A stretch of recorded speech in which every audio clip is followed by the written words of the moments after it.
Over the last couple of years, Mappa has become a household name. Any advocate anime watcher has probably seen a anime made by Mappa, or at least heard of an anime that Mappa has made. Mappa has taken over the anime world, putting out some of the highest quality and biggest anime in the last 3 or 4 years. So how did Mappa become such a household name today? Well, in this video, I'm going over the entire history of Mappa and how Mappa became one of the most popular anime studios that exist today. Mappa was founded in June 2011 by Masao Maruyama. Masao Maruyama was a well-respected man in the anime industry. Before creating Maruyama Animation Produce Project Association, aka Mappa, Maruyama was a co-founder of Madhouse. Madhouse has made many popular anime such as Death Note, Monster, and many more successful anime. Maruyama founded Mappa because he wanted to create an environment that offered more creative freedom, which is pretty funny considering the work conditions of Mappa today. The first anime Mappa ever produced was Kids on the Slope, and many more anime to come after that weren't huge hits but started to gain Mappa a strong reputation and slowly build up their success. I would say Mappa's first big hit was in 2016 with Yuri on Ice. Yuri on Ice is well known and liked by many people today. After Yuri on Ice, Mappa started to see a lot more success and needed to expand. The man who founded Mappa, Masao Maruyama, left Mappa in 2016 because he saw Mappa turning into something he never envisioned it to turn into. Maruyama created Mappa to be a creative, free zone, but under all the success Mappa was receiving, it became more demanding, more workload, and less creative freedom for its workers. Manabu Suki took Maruyama's place in leading Mappa. After this, Mappa kept on producing hit after hit: Banana Fish, Dorodoro, God of High School, and they just kept on coming. Mappa just kept on growing and growing, and then in the same year, Mappa landed 2 huge anime that would completely change the studio forever. I believe that Mappa became a household name in 2020. Until Yuri on Ice, Mappa was known as a studio with a lot of potential and really just starting out. The period after Yuri on Ice, Mappa solidified itself, working on many more popular anime, as I said, getting hit after hit. In 2020, Mappa made the 2 biggest anime of that year: Attack on Titan, the final season, and Jujutsu Kaisen Season 1. Both these anime took the world by storm, and many people around the world saw just how impressive Mappa's work really was. JJK was beautifully animated and skyrocketed in popularity due to Mappa's amazing work with the first season. Attack on Titan showed how hungry Mappa was for success when they took on the challenge animating the final season of AOT, which Wit Studios, the studio that made the first 3 seasons of Attack on Titan, didn't want to take on the challenge of trying to complete the final season in such a short time frame. But somehow Mappa pulled it off, and not only did they pull it off, you could argue that the animation was on par with Wit, and even better in some scenes. 2020 was probably the biggest year for Mappa. Not only did they do Jujutsu Kaisen Season 1 and AOT Season 4, which is pretty much just unheard of to do that big of anime at the same time, they also did God of High School and Dorohedoro. And if you look back at Mappa's early years, they produced less anime than they do now. From 2011 to 2016, they produced 16 total anime, with each year averaging 2 to 3 anime being produced. From 2017 to 2023, Mappa has made over 35 different anime, so they doubled the workload they previously had by a huge margin. And almost every year Mappa had better animation and took on bigger projects. It wasn't like Mappa was just spitting out poor quality projects. Each year from 2017, Mappa averaged around 5 anime per year. And after Mappa's biggest year, it was a little more quiet. Within 2021 and 2022, Mappa producing 6 projects, while in 2020 alone they produced 8. Mappa did have Chainsaw Man, which was on the same level of popularity as AOT and Jujutsu Kaisen. Even though Mappa had a quiet 2021 and quiet 2022, 2023 was a huge year for Mappa. They were so solidified in the anime world that if you didn't know about Mappa or the projects they've done, you were just living under a rock at that point. In 2023, Mappa had truly taken over the anime world, with Mappa somehow having a bigger year in 2023 than they did in 2020. It almost seemed that Mappa was making a monopoly in the anime world. In 2023, Mappa had acquired Villain Saga Season 2, they did Jujutsu Kaisen Season 2, which which blew up on the internet and was probably the biggest anime of that year. They produced the finale of Attack on Titan, and they also did Hell's Paradise, which Mappa now had the Dark Trio: Chainsaw Man, Jujutsu Kaisen, and Hell's Paradise. The Dark Trio is kind of like the big three, not on the same level of success and popularity, but still three very popular shonen anime today. So in 2023, Mappa produced arguably 4 of the top 10 most popular anime of 2023. That is absolutely insane. To put into retrospect, Demon Slayer, a crazy successful anime with top tier animation produced by Ufotable. Ufotable's main focus for the last 4 or 5 years has solely been Demon Slayer. Another huge project in recent time to look at is Bleach: A Thousand Year Blood War, done by Studio Period,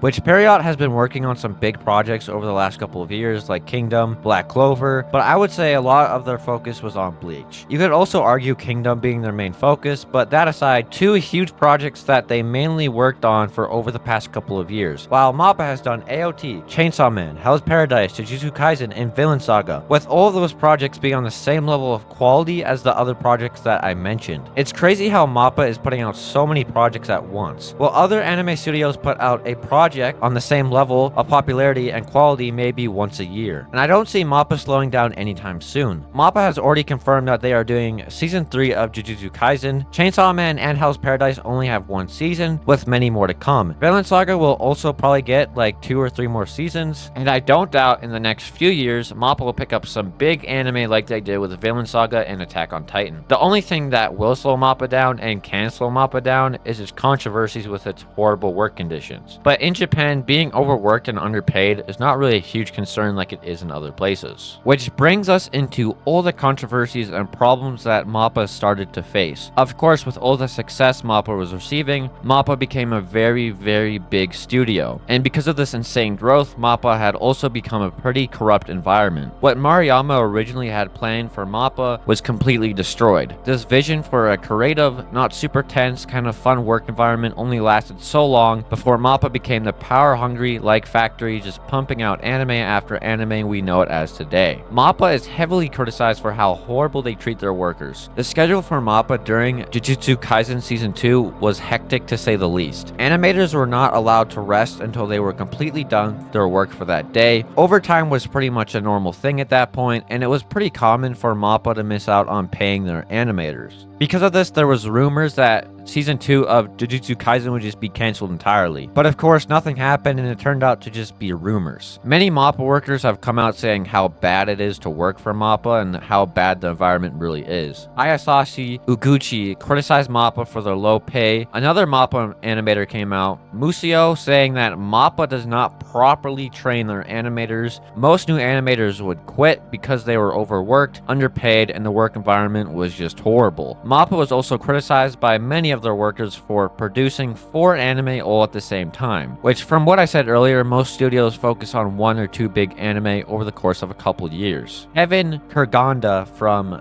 Sakuga blog suggests the problems were due to the studio's incredibly fast-paced growth and recklessness. What I said earlier about Mappa making a monopoly out of the anime industry, and every year seems to get closer and closer to that fact that they are completely taking over the anime world. Mappa has denied all these claims, but everyone knows the truth. If you search up on YouTube, you can find many videos of people interviewing animators who have worked with Mappa and just many other YouTubers covering the Mappa controversies. And the verdict is almost always the same. Mappa is a corrupt company. There's no way that Mappa would be able to produce as many anime as they do without overworking their animators or just hiring a ton of people that can each take on a fair amount of the workload. But that would cost the company way too much money, so they opt for the first option. I remember when the head director of the final season of Attack on Titan showed his face to the public, there was so many memes just talking about how bad this dude's eye bags just really were. Just look at any photo of the guy and it looks like he's been awake for 10 plus days. He could just have less fat under his eyes, meaning that he would have bad eye bags, because there are a handful of people who have very little fat under their eyes, which is why people naturally have really bad eye bags and look tired all the time. But it adds up when looking into Mappa, why a worker would look this bad. And not just any worker, but a director of one of Mappa's biggest and most successful projects. Especially when they were first making Attack on Titan Season 4, I can't imagine the amount of workload that was put on the director, let alone anyone who worked on AOT. Mappa had become a victim of its success. The vision for Mappa when it was first formed flattered due to its rapid success and growth. Some anime studios have been running for 50 plus years, with Mappa trying to establish themselves as one of the big dogs in just under 15 years. Mappa gives us some of the best anime, and I'm sure all of us anime fans are very grateful for that. There's no denying that Mappa has taken over the anime world the last couple of years due to all of their amazing work and how much work they've really put out. It's unheard of what Mappa is doing. Take a look at Marvel. Marvel chose quantity over quality, with them pushing out more movies, but many nowadays not being anywhere in quality compared to what Marvel movies used to be. Mappa somehow made it clear that studios don't need to choose quality or quantity. They did what many failed to do, and that's why Mappa is so big and successful today.